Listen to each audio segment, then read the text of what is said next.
dedicated to southern and eastern Kentucky. This is WYMT Mountain News at 5:30. Good evening and happy Independence Day. I'm Steve Hensley. After more than 1 month on the run, a man wanted for murder in Whitley County is behind bars. Nicholas Rucker has been hiding out since the May 22nd death of his girlfriend, Vicki Connor. He is charged with her murder. WYMT's Connor James has more from the area where Rucker was caught. It was a tip that led authorities here to Meadowlark Circle in Corbin. That tip in the early morning hours would lead to the arrest of Nicholas Rucker. Rucker has been on the run for more than 1 month after authorities believe he shot and killed his girlfriend, Vicki Connor. Authorities came to this area in the early morning hours today. Officials parked their cruisers down the street and began walking, looking at the area Rucker had been believed to be seen. When authorities got to one of the houses they were scoping out, they saw a man walk from the wood line. They yelled Rucker's name and the man began running. The two deputies ran after Rucker. Eventually, one deputy caught up with him, tackling Rucker to the ground and subduing him. Rucker was then taken to the Knox County Detention Center where he's being held on a $750,000 bond. We are so grateful that no one actually got hurt in this situation, and he was apprehended and placed into custody without anyone being hurt. Now, as of right now, we don't know if anyone else will face charges in relation to this. We don't know if anyone was harboring him. Again, this is still developing. We're hoping to have more details throughout the day. You can find that on our website, WYMT.com. I'm in Corbin, Connor James, WYMT Mountain News. And the case, of course, remains under investigation. Authorities want to thank the public for their help. Coming up at 6, we'll talk to a man who lived near the area where Rucker was caught.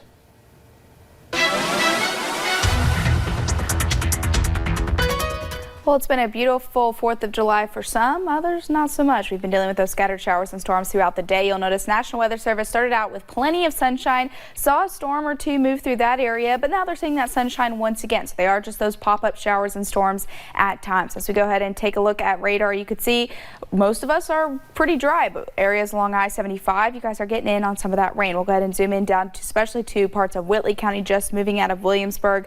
That's moving into Knox and even Bell County, a little bit into Laurel County. Once again, it's just areas along I-75 dealing with those heavier showers and just a few lightning strikes at times, along with that thunder. Even our friends down into parts of Campbell County, you can see that they're under a flood advisory that goes until about 7:15. So they've seen some rain over the past couple of hours. You can see that here as we take a look at satellite and radar, just those pop-up showers and storms. We saw one here in Hazard a little bit ago, and like I said, it's just raining for a little bit and then they'll start to come back out and we'll start to get a little bit of a break.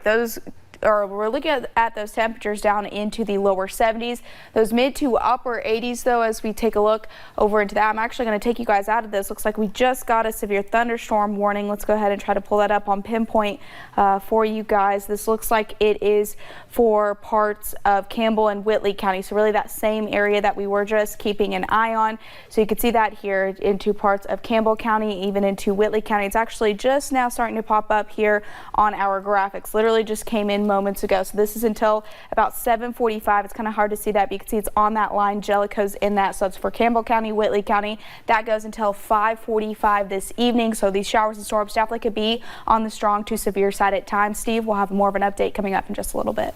Okay, hopefully all this clears out in time for fireworks tonight. Thank you, Paige.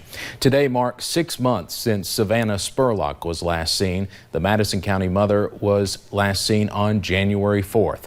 Investigators say she left a Lexington bar with a group of men and went to a home in Garrett County, but the rest is still unknown. Shelby Lofton talked with Savannah's mother today as she continues to search for answers. Savannah's birthday and other milestones have come and gone, but every day for the past 6 months, Ellen Spurlock wakes up and hopes her daughter will call or return home. The 22-year-old disappeared the night of January 4th after spending a night out with friends. Since then, social media pages, investigators, strangers, and her family have dedicated themselves to finding the mother of 4. The reward for finding her is now up to $15,000, and police are calling the case very active. Savannah's mother, Ellen, says today's anniversary is painful, but she won't stop until she has closure. It gets harder and harder each day to hold out the faith that Savannah's okay. I mean, 6 months is a long time, and it's a holiday, another holiday that we have to celebrate without her. Ellen told me she wants to stress that if anyone has any information regarding her daughter's whereabouts, to please come forward. You can leave a tip in one of the boxes in Garrett County or call Richmond Police. In Lexington, Shelby Lofton, WKYT. Ellen Spurlock says she has not heard any details in her daughter's case recently. She says she keeps up with the Richmond Police Department and is still confident they will solve the case. Workers on the tiny Italian island of Stromboli are cleaning up after a deadly volcanic eruption that sent tourists scrambling for safety. Witnesses described a loud roar and a big mushroom cloud that looked like a nuke. Dozens of tourists reportedly jumped into the sea to escape. The eruption shot plumes of smoke over a mile into the sky. An Italian man who was hiking on the volcano was killed. Back here in the U.S., a strong earthquake shook Southern California late this morning. The National Geologic Survey reported the quake as a magnitude 6.4, and there have been dozens and dozens of aftershocks already. People felt the initial quake as far away as Las Vegas. Now, so far, there are no reports of significant injuries, but there is some damage close to the epicenter, especially. In the area closest to the quake, county officials say they are responding to nearly 24 incidents ranging from medical assistance to structure fires. This is the strongest earthquake to hit Southern California since the 1994 Northridge quake. President Trump is throwing a 4th of July celebration in Washington starring the military and himself. It will feature his speech and flyovers, followed by a huge fireworks display. CBS's Katherine Johnson is there with the reaction from those who like the idea and those who don't. President Trump promises his 4th of July salute to America will be a patriotic party like no other. He tweeted this morning, it will be one of the biggest celebrations in the history of our country. I follow the president on Twitter. He said it'd be the biggest day ever. So I thought I might as well bring the family down. It's a nice way to spend the day off. Visitors found military tanks at the Lincoln Memorial. Woo! The president's supporters love the display. I feel it's important to support the people who take care of us and keep us free. It's been the president's goal to show off the country's military might, inspired by seeing the Bastille Day parade in Paris in 2017. But not everyone is impressed. Critics say the celebration is a thinly veiled campaign event on the taxpayers' dime. Vietnam veteran Mike Holey supports the military, but not President Trump. We'll have 1 million veterans down here next year to take back our 4th of July. They will be protesting against Trump. Democratic presidential candidates say it's a waste of money. I'm not quite sure that we need money to go in to put tanks in downtown Washington, D.C. Nothing about 4th of July should be reduced to politics. The cost of the event has not been revealed. Katherine Johnson, CBS News, Washington.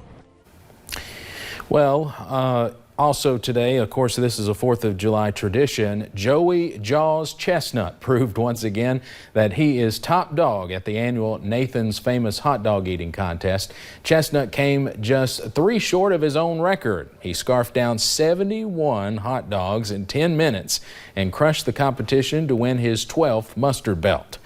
All of the eating athletes had to actually win a qualifying event earlier in the year to earn a spot at the big table in front of a sea of hot dog hat-wearing fans. I've been watching the hot dog contest since I was 6 years old.